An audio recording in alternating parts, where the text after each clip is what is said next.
And good evening, sports fans, and welcome to a brand new episode of Let's Whine About DMV Sports here on IE Sports Radio, your direct feed for all that is sports. Tonight, we'll be taking a broad look across the DMV landscape. We're going to start off in hockey, where the Caps have actually only played once since we last talked. They're actually currently playing a game. We'll keep an eye on how that game is going and how their earlier game in the week went. We'll also check in on the Wizards, who are still losing. It is what it is. The Wizards are still losing. We'll take a look at how they did. We'll also take a look at what's upcoming for the Nationals and the Orioles. Not the Nationals and the Orioles. Scratch that. The Commanders and the Ravens as they return from their bye week and head into the final stretch of the season. We'll also take a look at a couple of interesting potential trade scenarios that are coming down the lane for the Orioles. We're going to be playing GM again, and we are going to have some fun with it. All while continuing this month's theme with does not get much more Christmassy than this beer. We've got all of that and more coming up on Let's Whine About DMV Sports on the IE Sports Radio, your direct feed for all that is sports.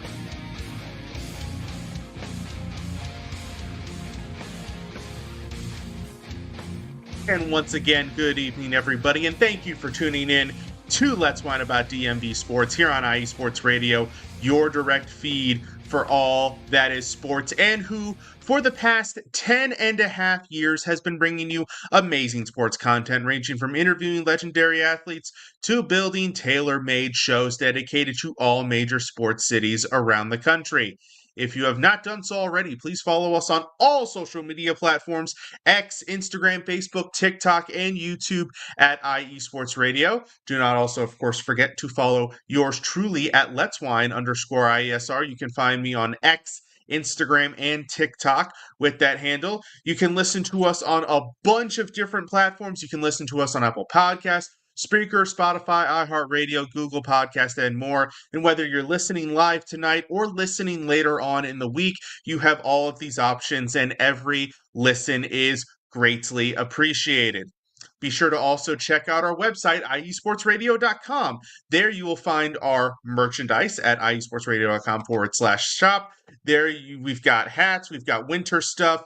If you live in a more tropical climate, we still have t-shirts and all that good stuff. So do check out our merchandise. You can also check out our show pages. We've got a page for all 30 plus shows here on the network.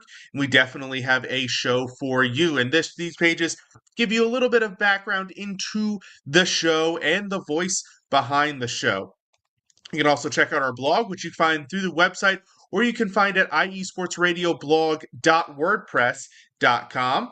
And you can find a whole bunch of more stuff on the website. You can find the Hall of Fame, the Fan of the Month page, the show schedules, which show you the shows. We've got shows 7 days a week. And so the schedule will definitely help guide you through what's coming up next. And you can kind of plan your week around what we have going here on the network.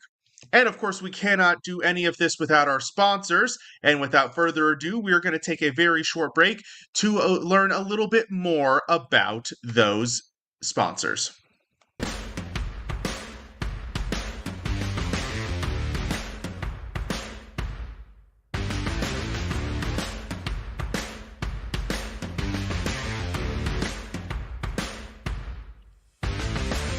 IE Sports Radio fans, this show is brought to you by Planet Jerky Premium Brisket Beef Jerky. Planet Jerky is the official jerky of the 2022 California League champion Lake Elsinore Storm, Single A affiliate of the San Diego Padres. This all-brisket jerky has gluten-free options, contains no MSG, no sodium nitrate, is low in sugar, and high in protein. Go to their website at planetjerky.net and follow them on Instagram at Planet Jerky. Planet Jerky, the jerky that's on a whole other planet.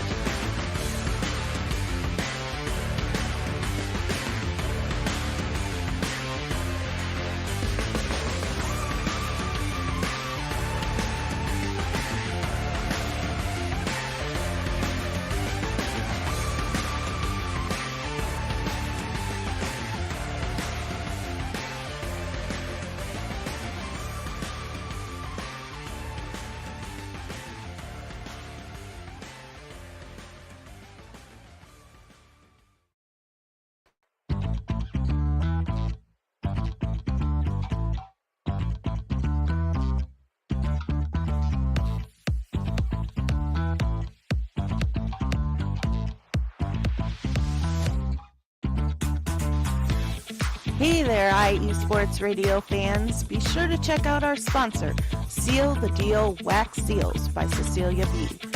You just finished your very own wedding or baby shower invitations and you're looking for that extra special touch? Maybe you just wrote a letter to a relative or a friend and you want to add to their smile when they receive it. Then seal the deal with Cecilia's handmade sealing wax stamps for your invitations, letters, and gifts. You bring the deal, we'll bring the seal. You can find them on Instagram at sealthedeal_wax stamps and on Facebook, Seal the Deal Wax Seals.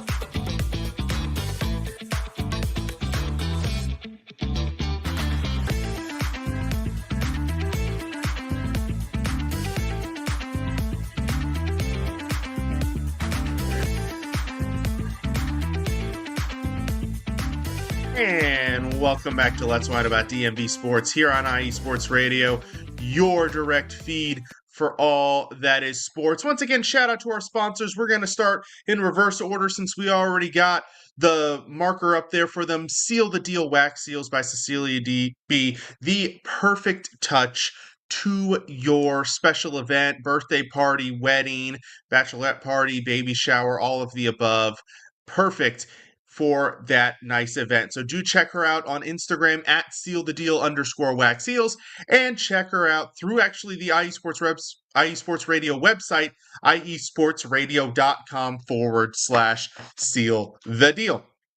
And also shout out to Planet Jerky, premium brisket beef jerky that's on a whole other level. They have flavors ranging from your simpler flavors, classic barbecue, all the way on up to Carolina Reaper, ghost pepper, volcanic jalapeno.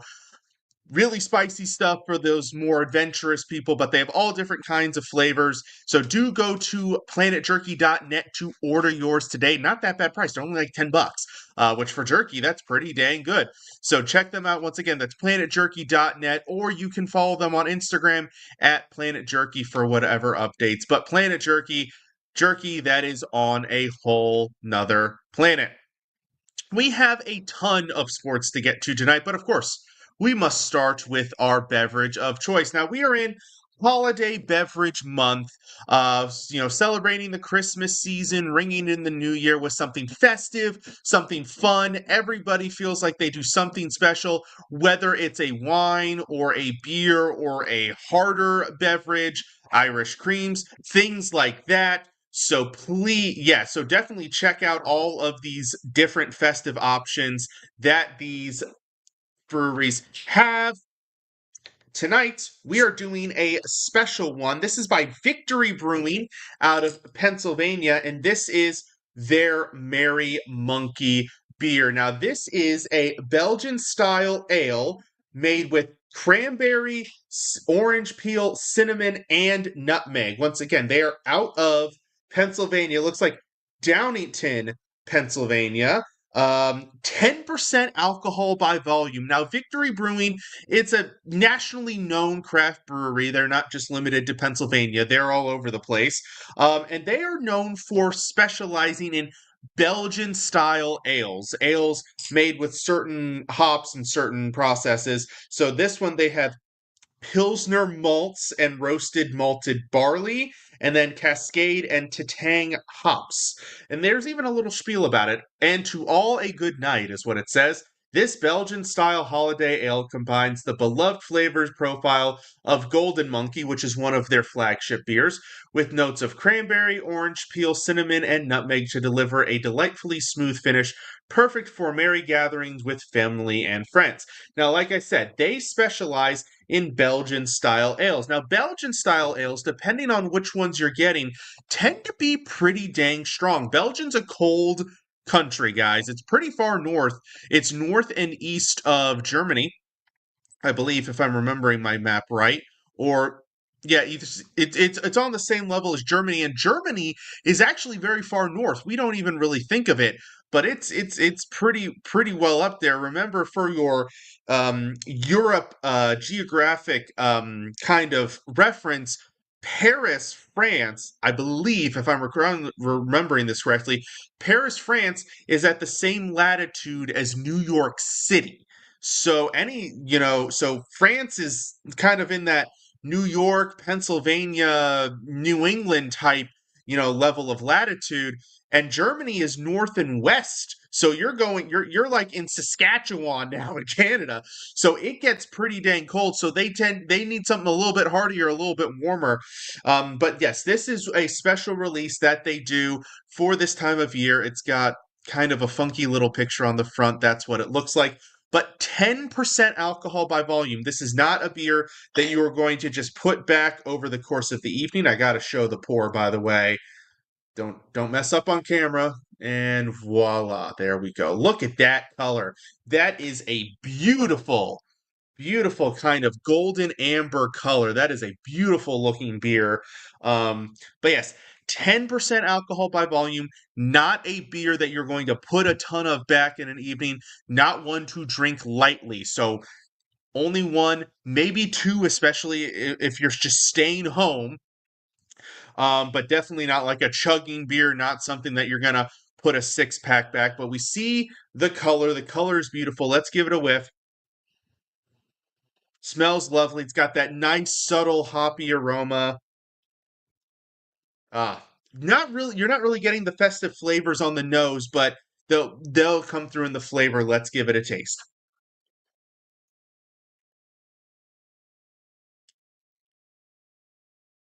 It's lovely. It's balanced. It doesn't taste overly hoppy or malty or anything like that.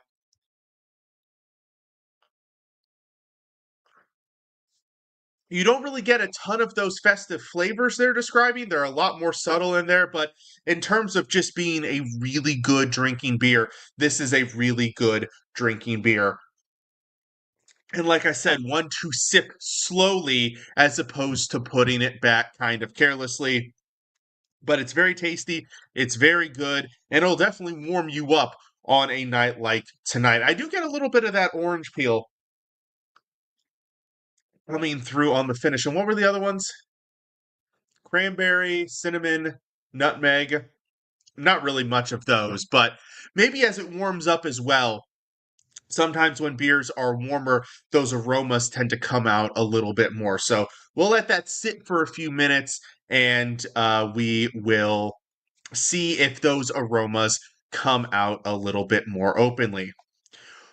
We're going to go ahead and take our first break of the evening. When we come back, we are going to dive into some sports. We've got some good, we've got some bad, we've got some critical moments in a season for a couple of our teams. So do not go away. You're listening to Let's Whine About DMV Sports here on IE Sports Radio, your direct feed for all that is sports. Sports fans, do you like teams that are tough, cities that are tougher, and fan bases that are passionate about their teams? How about teams that are historic and stadiums that are iconic? Then you belong in Chicago, and you need to check out Chi-Town Weekly. Join me, Adam Kernan, every week as we keep up with all things Chicago sports. Bears, Bulls, Blackhawks, Cubs, White Sox. We'll cover them all, plus more. The Windy City is always buzzing, and we'll keep you up on all the big games and major stories. So tune in to Chi-Town Weekly every week right here on IE Sports Radio, your direct feed for all that is sports.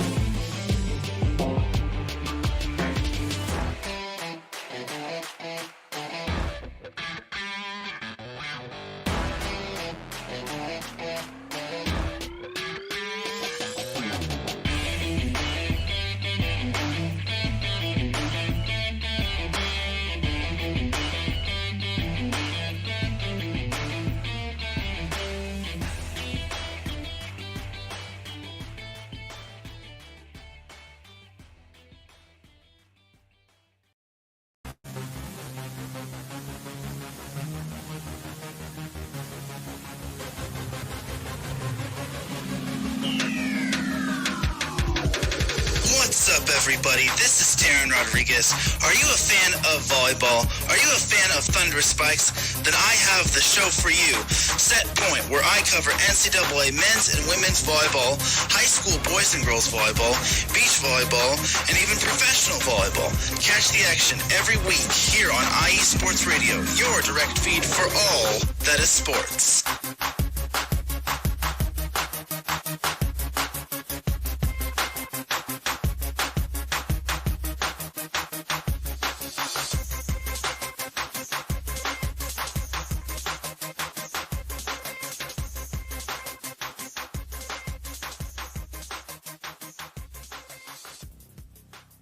And welcome back to Let's Whine About DMV Sports here on IE Sports Radio, your direct feed for all that is sports. Let's jump into our teams now that we've, covered our beverage for the evening. Of course, giving a shout out to our sponsors. Let's jump into some sports, and we're actually going to start. I was going to start with hockey, but I think I'm actually going to start with basketball because I'm glutton for punishment. The Wizards 0-2 this week, a result that is, well, really not particularly shocking to anybody at this point. They did lose 16 in a row before magically winning the game against Denver. But yes, they lost to Memphis and Cleveland this past week. Actually, a pretty good game against Cleveland. They kept that one close most of the way. It did get away from them at the end. They ended up losing by 10. Memphis, they got absolutely curb stomped, so there was no hope there. But yes, 0-2 on the week, 3-20 on the season, still the worst team in the league. By far, I'm like 99% sure there's like a 3-game gap at this point between the Wizards or the Lizards, whichever you prefer to refer to them as, and the next worst team. Well, they're 2.5 games worse than Toronto, who is the second worst team in the Eastern Conference, and then 3 games worse than Charlotte and 4 games worse than Philly. So that's kind of your bottom 4 there. By the way, things are starting to even out. There are 7 winning teams now in the Eastern Conference playoffs as opposed to just 5 like there were a couple weeks ago. So it's starting to even out a little bit. But you do still have, in the West, you have San Antonio with a winning record out of the playoffs, not even in the play-in, and same with Sacramento at 500, not even in the play-in. But you do have New Orleans, who is 5-21, which puts them at only, I think that's only a game worse? I think that's only half a game worse. Huh. Yeah, only half a game worse. Wow. That's crazy close. They're 1-9 in their last 10, which so is Washington. Interesting. And then you've got Utah, who is 5-19, so they're a game and a half better. So yeah, New Orleans is only half a game above Washington. Utah's a game and a half, and then Toronto's 2.5. So you got a cluster of teams there kind of fighting for worst record.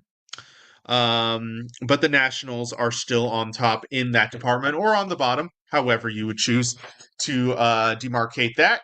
There is a player of the week, though. I said that I would bring it back when they finally won a game after that 16-game losing streak, and they did. So for the time being, until they start the next 16-game losing streak, there will be a player of the week, and this week's is Bilal Koulibaly, who in the 2 games averaged 22 points, 5.5 rebounds, 4.5 assists, 1.5 blocks on 52% shooting, 50% from 3, and 83% from the free throw line. So just two very solid all-around performances for him. Honorable mentions go to forward Justin Champagny, who had the key contributions in the team's victory over Denver last week, and has continued to contribute in a starting role for the team throughout the week. And then also Jonas Valanciunas, who has started the past 3 games due to injury to starting rookie Alex Sarr. Actually, he started 2 of the last 3 games, and he contributed in the 3rd game against Cleveland.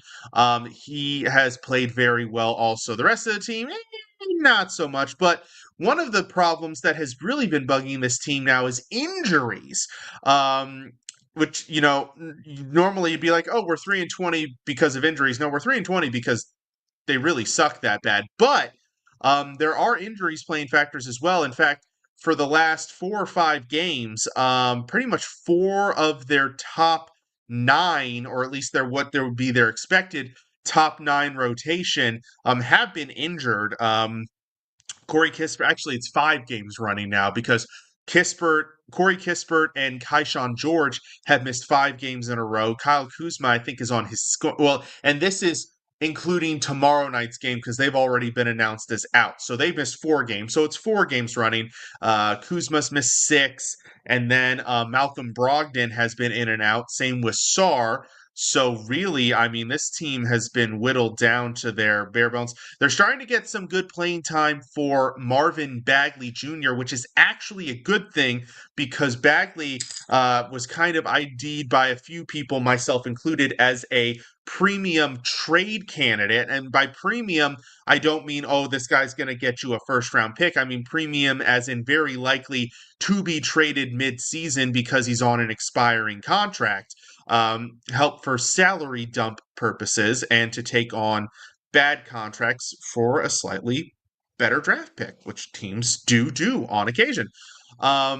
But he's starting to get some playing time, some good minutes, and he's performing well in those minutes, which is going to help his trade value. I don't think Jared Butler and Johnny Davis have gotten some playing time the last couple games. I don't think those guys are as big. I think Davis could be included in a trade as like an add-on, again, somebody to balance out salaries in exchange. They did not pick up his option for 2025-2026, so he is a free agent. So that is another benefit in the trade market. If a team takes him, they're only responsible for him for this year. So that is, a possibility there as well. Butler's not going to be on a trade really for anybody. But team's still losing games.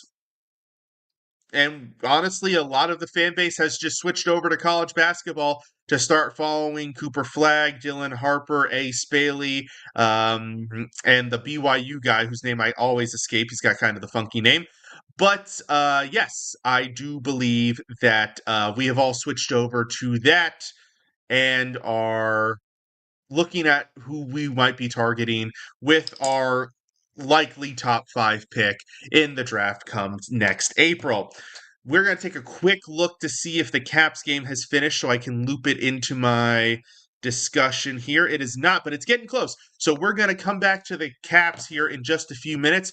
We're going to jump into some more positive news. The annual Army-Navy football game was today. One of the greatest traditions, one of the greatest rivalries in sports between our two largest branches of the military. The Naval Academy, which hails out of Annapolis, Maryland, going up against Army, the West Point Knights. And Navy emerged victorious today, 31-13. Quarterback Blake Horvath had a fantastic game, and he leads the team to victory. I think it's the first victory in a while now, and it completes Navy's season at 9-3. Army finishes it off at I think they played an extra game for like a championship or something. So 11-2. Both teams going to bowl games. In fact, Navy's facing off against Oklahoma, so that's going to be exciting. There were some rumblings that maybe Army should have been involved in the college football playoff, which I don't think they should have in the slightest. There were a couple rumblings that Army's quarterback should have been included in the Heisman discussions, which that I think you could probably make an argument for here. Let's take a look. First of all, Horvath today, Blake Horvath, 4 of 9 for 107 yards and 2 passing touchdowns, which is weird for Navy as they run their triple option. He also had 25 carries for 204 yards and 2 touchdowns, so he legitimately did put the team on his back and carry them to victory. Bryson Daly was the Army quarterback that a lot of people felt should have been included in the Heisman discussions because he did have 29 rushing touchdowns on the season. He did not have a good game today. That wouldn't have factored into the conversations anyways because the Heisman would have already been voted on. And by the way, congratulations to Colorado weapon, cornerback, wide receiver, however you want to describe him, Travis Hunter, who was declared the Heisman winner earlier this evening. Two-way player, truly extraordinary talent to be able to excel so well on both sides of the ball. I still think it should have been running back Ashton Genty out of Boise State, but at the same time, I cannot fault people for thinking that Travis Hunter was the quality selection. I'm just glad we all universally agree that it was those two, and nobody tried to make some bum arguments that a quarterback should have been it this year. None of the quarterbacks really performed that great. Dylan Gabriel, I think, was legitimately like a freaking courtesy add-in because Oregon went undefeated. I think that was his inclusion because I mean there are probably 3 or 4 other quarterbacks who I might have taken over him, including Cam Ward, who was there, who did get the invite. I'm assuming he came in a clear 3rd and Gabriel came in 4th. I haven't looked at the numbers yet, but in any case, no, I don't think Army's quarterback should have been invited. Some people say he should have been. Yeah, I'm just going to politely disagree on that one. But anyways, go Navy. They beat Army. Congratulations, 9-3. Now, it'd be even better if they could beat Oklahoma in their bowl game tonight or later on this year to finish off what was a very successful season for the midshipmen. And we're still giving hockey some time, so we're going to jump to the pro ranks of football. The Ravens and Commanders, we haven't had much to talk about the past couple weeks because we covered their games the prior week, and now they've had their bye. So now we enter the home stretch. 4 games left for both teams. Well, 4 games left for the entire NFL, actually. Ravens at Giants this week, Commanders at Saints. Now, normally I would discuss them separately. However, these teams are in 2 weirdly, oddly similar situations, so I can lump them both together. Both on the road, coming off of their bye, against teams that are struggling this year, the Giants more so than the Saints. Both need to win. Both sitting at 8-5 in the wild card. The Ravens, in the Ravens' case, they are the 5 seed. In the Commanders' case, they are the 7 seed. Both teams have conference foes right on their tails, breathing down their necks.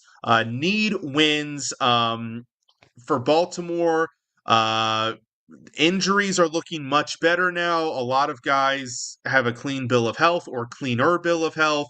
The excuses have to stop at this point. You can't argue with injuries. Hopefully, Justin Tucker got a reset, so that's fine.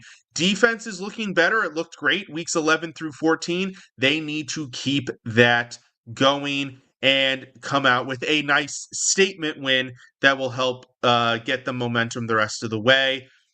For them, they remain 2 games behind Pittsburgh. However, Pittsburgh has a tough game against the Eagles this week. If the Eagles beat the Steelers, then the Ravens pull within, and the Ravens win, of course, then the Ravens pull within one game, and then they play the Steelers in Baltimore the following week. So very important that the Ravens take care of business. They don't overlook the Giants. They are traditionally, over the past decade and a half, one of the better teams coming off of the bye, and they need to show that. For the Commanders, again, like I said, 7th seed, last team in the playoffs. Got a lot of teams right on their tail for that last wild card spot. Need to come in on the road and beat this Saints team that does not have Derek Carr.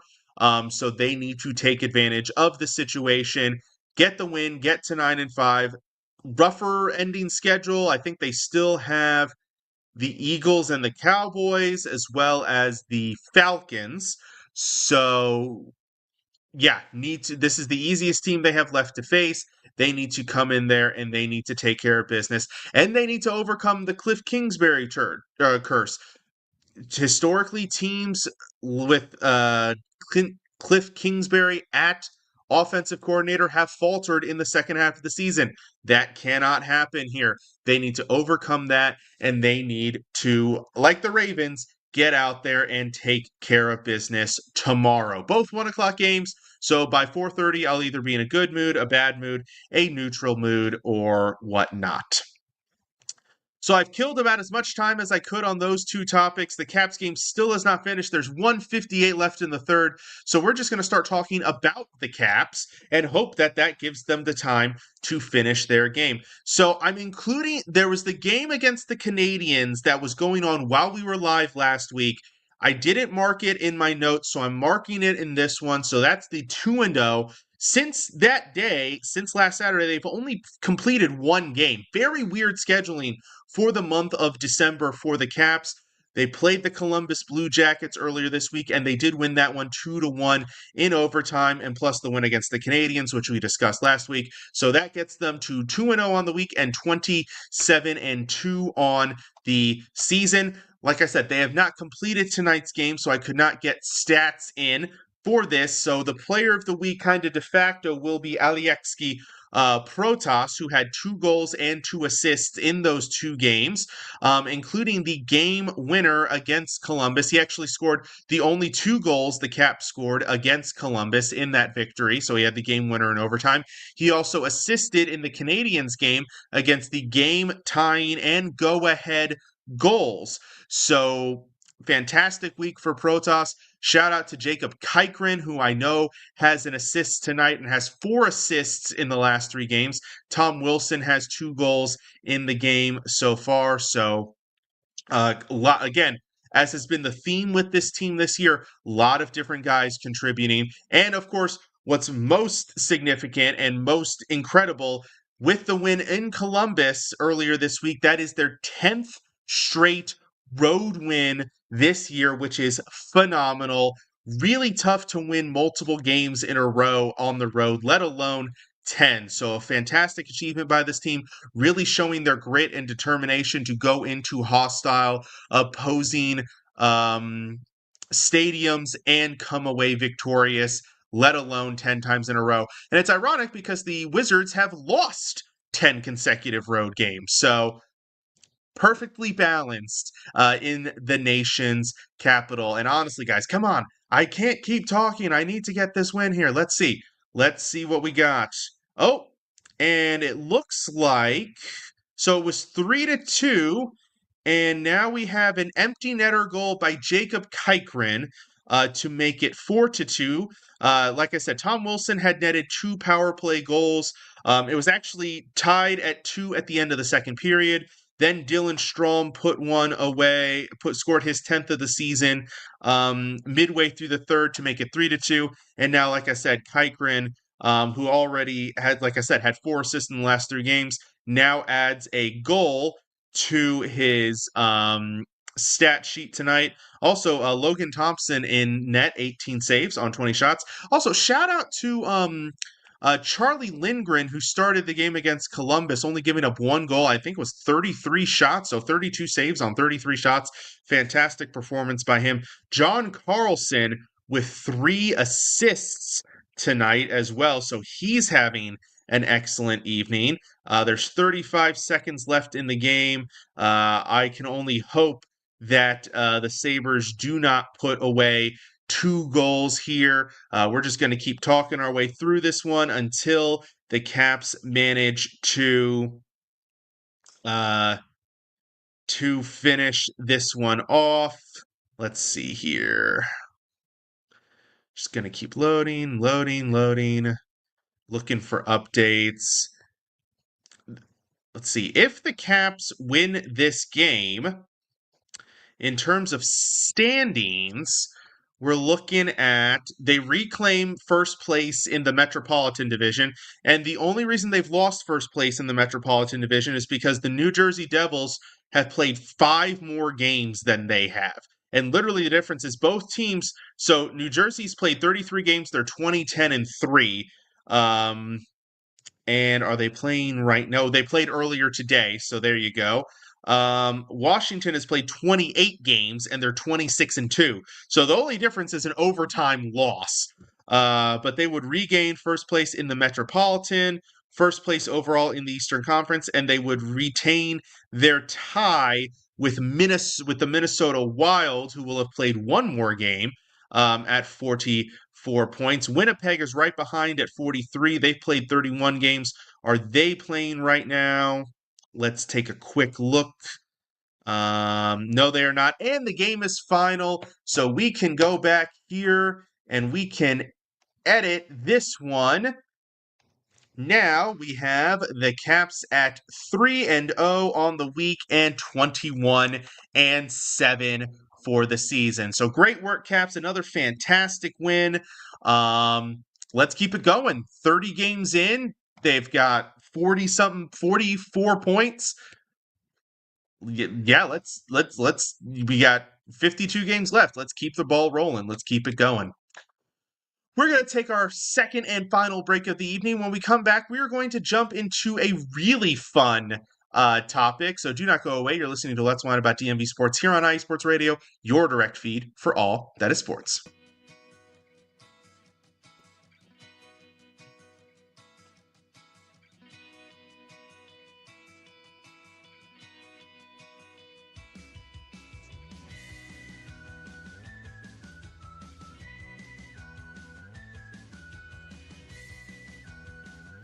Hey, Cleveland and Columbus sports fans. This is Jen D, host of the Show of the Land on IE Sports Radio, your direct feed for all that is sports.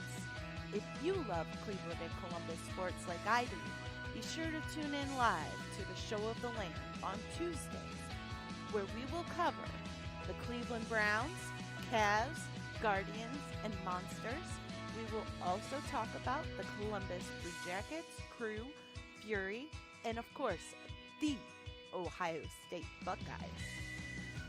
We'll also cover other colleges in the area like Akron, Kent State, Cleveland State, Mount Union, John Carroll, Baldwin Wallace, Youngstown State, among others.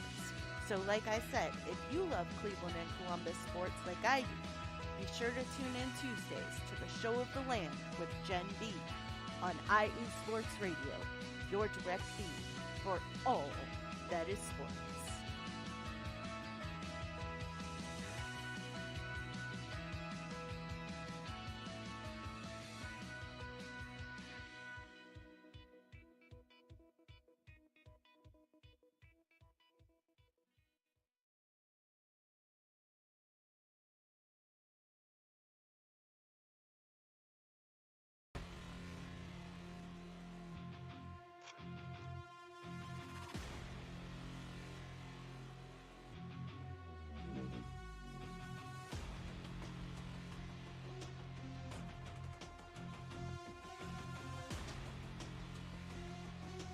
What's up, Pittsburgh? This is Ralph DeLeese, the host of the Injury Report on IE Sports Radio, your direct feed for all that is sports. Are you that passionate, diehard Steelers, Penguins, Pirates, or just a Pittsburgh sports fan? Then please join me on the Injury Report every Tuesday on IE Sports Radio, the direct feed for all that is sports. And I will update you on all that's black and gold, have you telling your Pittsburgh fans and friends. What's up with Pittsburgh sports? Tune in Tuesday with me, Ralph Calise, the Injury Report on IE Sports Radio, your direct feed for all that is sports. Let's go!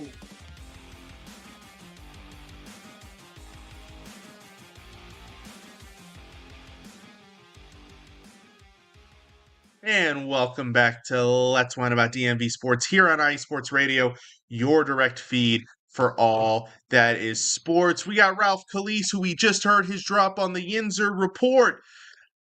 Jumping in the chat, good evening to you, sir. Yes, of course, gotta shout out my guys over here. But thank you for tuning in, sir. It is much appreciated. We are on to the second part of our show. I'm still on my first beer because, like I said, 10% alcohol. Do not drink this too quickly. Actually, Ralph, you might have missed it earlier. Victory Brewing out of Pennsylvania. I don't think it's from Pittsburgh or the Pittsburgh area, but I imagine you still at least know the brewery there, Victory. So shout out to our PA guys over here. But, of course, this is my prime time to remind everybody of the show's main message, which is please drink responsibly.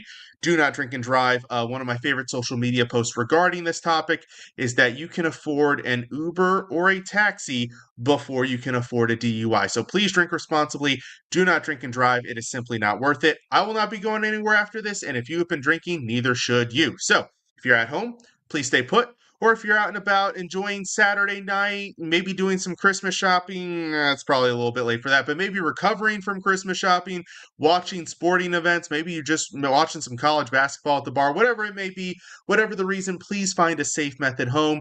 Uber, taxi, designated driver, Lyft, Amazon, ship yourself home. I don't care what it is, just please do not drink and drive. It is simply not worth it. We're going to end on a fun note. So this past week has been an active week in the MLB free agent world. The Orioles, we had discussed some moves they made last Saturday. Nothing has happened since then.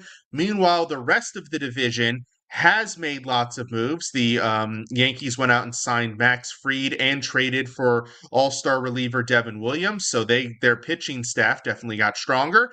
The Red Sox made a big trade for Garrett Crochet. The Blue Jays traded for Andres Jimenez. So lots of stuff happening for the rest of the division. So let's go crazy with the Orioles. We're putting our GM hats back on, and we are going to go crazy. So it was announced from various team sources this past week that 3 teams, so it says 3 pitchers, I misread that. There are 2 pitchers specifically, and then a team has announced that they are open to listening to trade suggestions. So Houston announced that they are open to offers and listening to offers on pitcher Framber Valdez. The San Diego Padres are open to offers for starter ace Dylan Cease, and the Seattle Mariners have come out and said that they are willing to trade one of their quality starters for some offensive punch, particularly a right-handed bat. Now, the Orioles, of course, have been tied to all of them, and I do think that there is a chance that they come away with one of them, but like I said, we're about to go crazy, and we're putting our GM hats on.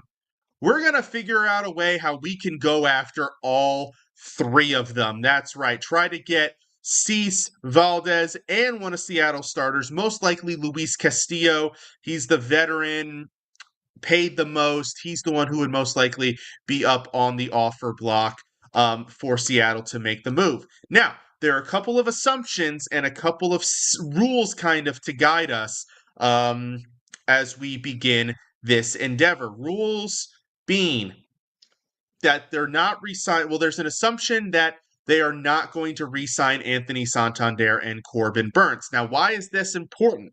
Because it's going to fit into, you'll see some of the details of the trades, and if they don't re-sign either of them because they gave qualifying offers, they will receive competitive balance draft picks, 2 of them, which will factor into one of these trades. So that's important assumption. Also, this team has made it clear and established over the past few trade deadlines and off seasons they're not willing to mortgage the future just to win now. So we have to try to make these moves without mortgaging our future, which is essentially means no trading. Obviously, the key players that are currently on the roster: Gunnar Henderson, Jordan Westberg, Jackson Holiday, Colton Cowser, guys like that, Adley Rushman, but also probably not trading the top prospects, namely Kobe Mayo and Samuel Basayo. Now, in the real world, I'm sure one of these trades would have to include one of those guys, but we are going to see if we can make deals that make sense without giving those up. So trade number one is going to be with Seattle. Now, it's Luis Castillo. Now, there are different assumptions in each of these three trades. Now, the assumption with Seattle, based on what they've said, is that they're still trying to remain competitive. This isn't a rebuild move. This is a move where they have an abundance of assets at starting pitcher and are lacking infield power, specifically right-handed hitters. And Baltimore happens to have a right-handed hitting power infield, but I added a little bit of an additional wrinkle on this deal. So in this trade, Baltimore gets starting pitcher Luis Castillo and outfielder Victor Robles, and in exchange, Seattle gets first baseman Ryan Mountcastle, infielder Ramon Urias, and pitcher Trevor Rogers. Now, the reason why Robles was included in this deal is because Seattle has multiple outfielders. Right now, Robles would be their fifth outfielder the way it stands, and there's no point in having him as a fifth outfielder. So you add him, kind of sweetens the pot here. Give up Castillo, which allows you to get Castillo's contract off the books, which helps. And then they solve their problem by getting a right-handed power hitter in Mountcastle. Now, Mountcastle, along with Ramon Urias, are probably not long-term pieces in Baltimore. Probably not, just with the prospects they have coming up the ranks. So this allows them to turn around and get value for those guys. Mountcastle would be your right-handed power hitting first baseman, and Urias also provides sneaky power as a right-handed hitter as well. So you actually double solve the problem and make it a strength. Seattle's infield as a whole, outside of J.P. Crawford, was not particularly impressive last year. Now, their outfield was impressive, which is why I think they would be okay with giving up Robles. And then Rogers is included here, A, to balance out salaries a little bit, but B, also, if the Baltimore's making all of these moves, they don't need guys like Trevor Rogers. And also, Seattle has a really good history with developing pitchers, and he would be a fun little developmental project for their AAA team. So Baltimore gets Castillo and Victor Robles, and then Seattle gets Mountcastle, Urias, and Rogers, a deal that allows both teams to still be contenders, competitive in the American League. So that's trade number one. Trade number two, now this is under the assumption, this is Houston with Valdez. Now, Houston just traded Kyle Tucker, and the assumption here that I have is that Houston is looking to get prospects and maybe get guys with a little bit more long-term upside than Valdez. Valdez is on a one-year deal. He's a free agent next year, so they're going to try to get something from in exchange for him. So Baltimore gets Framber Valdez. Houston gets the worst of Baltimore's competitive balance draft picks. They also get pitcher Patrick Riley, catcher / first baseman Creed Willems, and either Cade Povich or Chase McDermott. Now, I equate this deal to the Corbin Burns deal last year, where Baltimore gave up 2 top 10 prospects and a second-round competitive balance pick in order to get the deal done. Now, there are a couple of differences between these deals. Number one, Burns is younger and better, or was younger and better at the time. But two, it was later on in the offseason, and the trade market for pitchers was not as well established and not as tough as it is now. So those two factors kind of work in reverse to balance out. So I think ultimately the deal would have to be similar. Now, the competitive balance pick, even 1-to-1. Povich or McDermott would be the equivalent of the DL Hall being included in the trade last year. It wouldn't be both. It would be one or the other. So Baltimore does have to give up one of their 2 more promising pitching prospects. And there isn't an equivalent, or at least I had to save the equivalence of Joey Ortiz, who was the third piece in that trade. So instead of one better prospect, I went with two prospects that are coming off pretty good years. Creed Willems, good power and productive at all levels of minor league so far. He's progressing really well. And then Riley's coming off a season where he contributed well at both high A and double A. And both of these guys you can bring in, you can set them into your double A team right off the bat.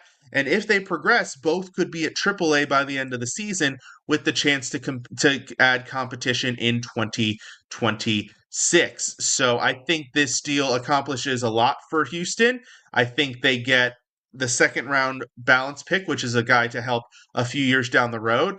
They get one of Povich or McDermott, who would be a guy they'd be able to slot at the back end of a rotation probably this year.